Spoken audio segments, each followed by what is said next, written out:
तर विद्यार्थी मित्रांनो, आता आपण प्लीज लिसन याचा चिट चॅट पाहणार आहोत. Learn English with Pawar sir या चॅनलमध्ये तुमच्या सर्वांचं स्वागत. मित्रांनो, तुम्हाला जर अनेक व्हिडिओ पाहिजे असतील तर learn English with Pawar sir हे चॅनलचं नाव टाकून तुम्ही या ठिकाणी 1ली ते 12वी पर्यंतचे सर्व व्हिडिओ पाहू शकता. तर चला मित्रांनो, आपण शिकूया chit chat. What makes you laugh. तर तुम्हाला कुठल्या गोष्टीचं हसू येतं? तर some jokes and some humorous incidents make me laugh. म्हणजे काही जोक आणि काही विनोदी अशा प्रकारचे प्रसंग ते मला हसवतात. What makes you angry. तुम्हाला कुठल्या गोष्टीचा राग येतो? तर समवन रॉंग बिहेवियर. म्हणजे कोणीतरी चुकीचं वागतं. And indisciplined make me angry. म्हणजे बेशिस्तीनं जर वागलं तर मला राग येतो. What makes you sad. तुम्हाला कुठल्या गोष्टी दुःखी बनवतात? तर when I get defeats I feel sad. जेव्हा मी पराभूत होतो तेव्हा मला दुःख वाटतं. What makes you happy. तुम्हाला कुठल्या गोष्टी आनंदी करतात? तर when giving helping hands to other. जेव्हा मी कोणाला तरी मदतीचा हात देतो तेव्हा मला आनंद वाटतो. I feel happy.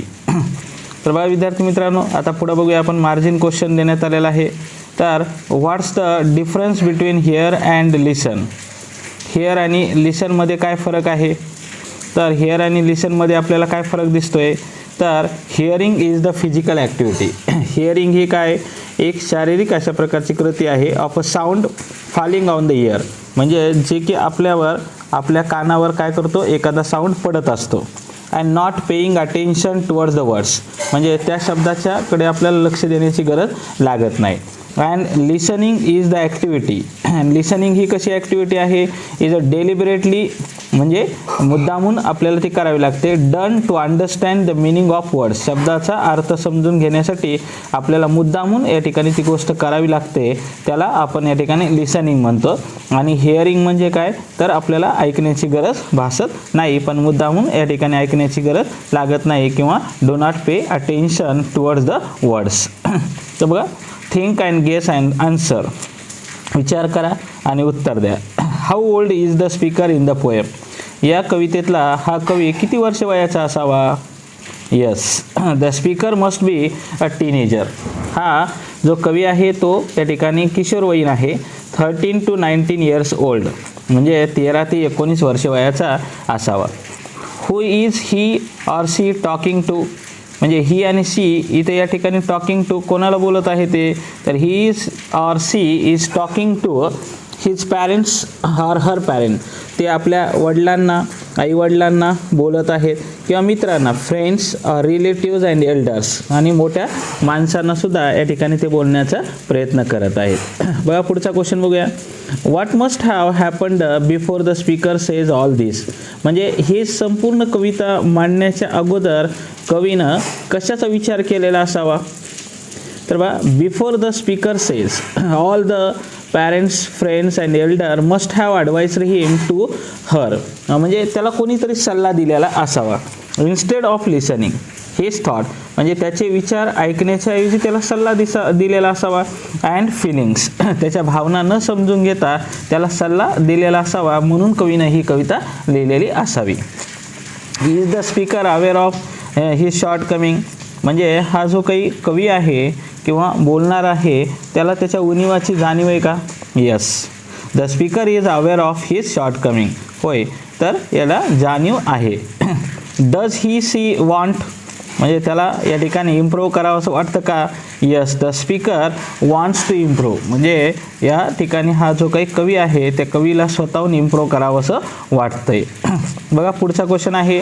Is he she confident that he she can improve. म्हणजे त्याला, कवीला, किंवा या ठिकाणी त्याला किंवा तिला, म्हणजे कवी या ठिकाणी ही असेल किंवा सी असेल, तर त्याला कॉन्फिडंट वाटतंय का की that he or she can improve. म्हणजे ते या ठिकाणी स्वतःमध्ये प्रगती करतील. तर yes, he or she feels confident. त्यांना कॉन्फिडंट वाटतंय. How does he she want to work it out. त्यांना कसं काम करावं असं वाटतं? तर he she wants to work it out by thinking. म्हणजे विचार करून. And using the power that God has given. देवाने आपल्याला जी शक्ती दिलेली आहे त्या शक्तीचा वापर करून. He she wants to find out what is behind irrational feeling. आणि त्याला किंवा तिला या ठिकाणी फाइंड आउट करायचं आहे. फाइंड आउट करायचं म्हणजे काय, शोधायचं आहे. What is behind irrational feelings, म्हणजे तर्कसंगत जी भावना आहेत किंवा तर्कविसंगत ज्या भावना आहेत त्या भावनेच्या पाठीमागं काय आहे ते त्यांना समजून घ्यायचं आहे. बघा, is the poet willing to listen to other, कवीची इच्छा आहे का दुसऱ्याचं ऐकून घेण्याची. Yes, the poet is willing to listen to other, होय कवीला दुसऱ्याचं ऐकून घ्यायचं आहे. Only if he she wait till, जर तो किंवा ती जर वाट पाहत असतील, हर टर्न कम्स, त्यांची बारी येण्याची किंवा त्यांची वेळ येण्याची, तर कवीला या ठिकाणी त्यांचं ऐकून घेण्याची इच्छा आहे. चला विद्यार्थी मित्रांनो, आता इंग्लिश वर्कशॉप बघूया. तर complete the following with the help of the lines of the poem. कवितेत एक लाईन दिलेली आहे आणि त्या लाईनच्या आधारावर आपल्याला पूर्ण वाक्य करायचं आहे. When I ask you to listen to me, you start doing. बघा, you start giving me advice. You begin to tell me why I shouldn't feel that way, आणि you feel that you have to do something to solve my problem. तर अशा प्रकारे आपण रिकाम्या जागा भरू शकतो विद्यार्थी मित्रांनो. तेव्हा पुढचा प्रश्न आहे, write the opposite antonym of the following. म्हणजे तुम्हाला कवितेमध्ये या ठिकाणी काही शब्द देण्यात आलेले आहेत आणि त्याचा विरुद्धार्थी शब्द आपल्याला लिहायचे आहे. चीप, कॉस्टली, एक्सपेन्सिव्ह म्हणजे महागडा. त्याच्यानंतर डिस्करेज्ड, इनकरेज्ड, इनॲडिक्वेसी म्हणजे कमतरता आहे का नाही, आणि ॲडिक्वेसी म्हणजे पुरेपणा. ॲक्सेप्ट म्हणजे स्वीकारणे, रिजेक्ट म्हणजे नाकारणे, सिम्पल म्हणजे साधा, डिफरंट म्हणजे वेगळा किंवा हार्ड. त्यानंतर इरॅशनल म्हणजे अतर्कसंगत आणि रॅशनल म्हणजे तर्कसंगत. राईट. तर अशा पद्धतीनं आपण पाहिलेलं आहे. आता पुढचा एक क्वेश्चन दिल्यात आलं आहे बघा. Maintain a diary at least for a weak. एका आठवड्याची डायरी तुम्हाला काय करायची विद्यार्थी मित्रांनो, मेंटेन करायचे. म्हणजे each and every student should maintain his own diary. Write about your interaction. तुमच्या ज्या इंटरॅक्शन आहेत त्या लिहिण्याचा प्रयत्न करा. With other people in your surrounding in 3-4 to 4 line. म्हणजे 3 ते 4 लाईनमध्ये आपल्याला ह्या गोष्टी मांडायच्या आहेत. Also write whether you find the interaction happy or unhappy, satisfactory or unsatisfactory. म्हणजे तुम्हाला समाधानाच्या वाटतात किंवा असमाधानाच्या वाटतात का दुःखी वाटतात, या गोष्टी तुम्हाला इंटरॅक्शन सांगायच्यात विद्यार्थी मित्रांनो. आलं लक्षात. आता बघा, चला आपण एका दिवसाची डायरी लिहिणार आहोत. तर अशा पद्धतीने तुम्ही स्वतःची डायरी मेंटेन करण्याचा प्रयत्न करा. Diary for a week. Day first. Today I met our new neighbour. आज मी माझ्या नवीन शेजाऱ्यांना भेटलो. I became very happy to know that their son is of my age and studying in standard 9. म्हणजे मी अतिशय आनंदी झालो कारण त्यांचा मुलगा हा माझ्या वर्गातच होता 9वीमध्ये. I got a new friend. आणि त्यामुळे मला नवीन मित्र मिळाला. आता बघा दुसरा. Day second. Today I gave a speech in a school assembly. आज मी शाळेच्या सभागृहामध्ये भाषण दिलं. On the occasion of teacher day. या ठिकाणी कुठल्या प्रसंगासाठी पण, तर या ठिकाणी शिक्षक दिनानिमित्त मी भाषण दिलं. Everyone appreciated my speech. प्रत्येक जणाने माझ्या भाषणाची स्तुती केली. I was too excited. आणि मी सुद्धा या ठिकाणी उत्साहित झालो होतो. बघा. Day third. Today my PT teacher gave me punishment. माझे जे काही PT टीचर होते त्यांनी मला काय केलं, पनिशमेंट केली. I became very nervous. आणि त्यावेळेस मी अतिशय नर्वस झालो. And sad because of this. आणि यामुळे मला खूप दुःख वाटलं. But day 4. Today my uncle and aunt came to our house. आज माझे काका आणि काकी या ठिकाणी माझ्या घरी आले होते. Really it was a great fun to have a company of them. खरोखरच त्यांच्याबरोबर या ठिकाणी मला मजा वाटली. I enjoyed a lot. मी खूप आनंद घेतला. Day 5. Today I was alone in the house. आज मी एकटाच घरी होतो. Papa and mamma had gone to function. आई आणि बाबा या ठिकाणी फंक्शनला गेलेले होते. आणि दीदी हॅड गॉन टू ऑफिस. माझी ताई ही ऑफिसला गेली होती. And I was very alone. मी एकटाच होतो. Really it was very boring day. खरोखरच तो दिवस या ठिकाणी बोरिंग होता. तर विद्यार्थी मित्रांनो, तुम्ही सुद्धा अशा प्रकारे तुमची डायरी मेंटेन करा. You should maintain your diary regularly. If you will maintain your diary regularly, then you will write in English properly. And then it is necessary for every student to maintain their diary. चला विद्यार्थी मित्रांनो, आता पुढचा question बघूया. Write an informal letter from a teenager.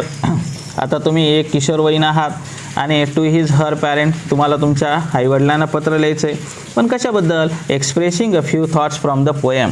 ही ती काही कविता तुम्हाला दिलेली होती, त्या कवितेच्या आधार आहेत या ठिकाणी तिथं दिलेले विचार आहेत, त्या विचारावर आधारित तुम्हाला पत्र आईवडिलांना लिहायचं आहे. चला आता सुरुवातीला आपल्याला काय लिहावं लागणार आहे? पत्ता लिहावा लागणार आहे. ABC वेद निवास, बसमत रोड, परभणी 431401 आणि 24 सप्टेंबर 2021. तर विद्यार्थी मित्रांनो, तारीख ज्या दिवशी परीक्षा असेल त्या दिवशी तारीख टाकली तरी तुम्ही चालतं. अशा प्रकारे एकाखाली एक पत्ता आपल्याला लिहावा लागतो. याला अर्धा मार्क्स दिलेला असतो. त्याच्यानंतर आपल्याला सॅल्युटेशन लिहायचं असतं. My dear father and mother, लक्षात, किंवा माय डिअर पॅरेंट्स असं लिहिलं तरी चालेल. आणि आता बघा, तुम्हाला सुरुवातीला सांगितलं होतं की जे पत्र तुमच्या पुस्तकात दिलेलं आहे त्याची सुरुवात करून लिहा आणि बाकीच्या लाईन आपल्याला लिहायच्यात. Are you surprised to see this letter? I wanted to talk to you about this, but then I thought I will be able to express myself better in a letter. Are you surprised to see this letter? तुम्हाला खरोखरच आश्चर्य वाटलं असेल. I wanted to talk to you about this. मला तुम्हाला याबद्दल बोलायचं होतं. But then I thought, त्याच्यानंतर मी विचार केला, I will be able to express myself better in a letter. आणि मी या ठिकाणी ह्या गोष्टी व्यक्त करू शकेल पत्राच्या द्वारे असं मला लक्षात आलं. आता बघा, स्वतःच्या मनाने लिहायचं आहे. Papa and mummy, I know you are dear ones to me. आई आणि बाबा, तुम्ही खरोखरच माझ्यासाठी आवडते आहात. But now I am grown up, पण मी आता मोठा झालो आहे. Let me think for myself, मला माझा विचार करू द्या. And make my own decision, मला माझे निर्णय घेऊ द्या. I just wanted you to listen to me. मी तुम्हाला फक्त एवढं सांगतो आहे की तुम्ही माझं ऐका विथ फुल अटेन्शन, आणि लक्ष देऊन ऐका कृपया. अँड यू फेल्ड मी, अन्यथा तुम्ही मला अपयशी कराल. यू नो, तुम्हाला माहिती आहे, God has given us the mind and brain to think. देवाने आपल्याला या ठिकाणी शक्ती दिलेली आहे. देवाने आपल्याला या ठिकाणी बुद्धी दिलेली आहे आणि ब्रेन दिलेला आहे विचार करण्यासाठी. He never interferes with our decision. देव कधीही आपल्या याच्यामध्ये इंटरफिअर करत नाही. इंटरफिअर करत नाही म्हणजे काय? अडथळा आणत नाही. सो प्लीज अंडरस्टँड मी, कृपया माझं यात समजून घ्या. अँड माय फिलिंग, आणि माझ्या भावनासुद्धा समजून घ्या. I just need someone to share my thought, आणि मला फक्त गरज आहे की माझे विचार कोणासोबत तरी शेअर करण्यासाठी.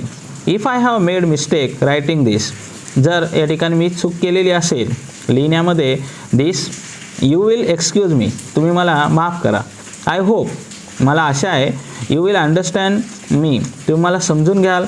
अँड माय फिलिंग्स नाव, आणि माझ्या भावनासुद्धा तुम्ही समजून घ्याल अशी मला आशा आहे. Your loving daughter or son, your loving daughter or son, तुमचा प्रेमळ मुलगी ABC. तर विद्यार्थी मित्रांनो, यापैकी कुठलंही एक आपल्याला लिहावं लागतं आणि अशाच प्रकारे शेवट तुम्ही लिहू शकता. किंवा याच्या शेवटी तुम्हाला convey my best regards to या ठिकाणी फादर अँड मदर किंवा ग्रँड पॅरेंट्स असंही लिहू शकता. कारण आता आपण फादर अँड मदरला पत्र लिहिलेलं आहे म्हणून ग्रँड पॅरेंट्सला लिहा, आणि लव टू सोनू अँड मोनू एवढी लाईन वाढवली तरी तुम्ही या ठिकाणी पत्रामध्ये चांगलं पत्र लिहू शकता. तर लक्षात घ्या, practice makes man perfect. If you will practise continuously writing, then you will understand how to write a letter. तर विद्यार्थी मित्रांनो, रायटिंग स्किलचे व्हिडिओ पाहण्यासाठी तुम्ही learn English with Pawar sir या चॅनलला माझ्या भेट द्या. तुम्हाला हा माझा व्हिडिओ आवडला असेल तर त्याला सबस्क्राईब करा, लाईक करा आणि इतर मित्रांना शेअर करायला विसरू नका. Have a nice day. Bye.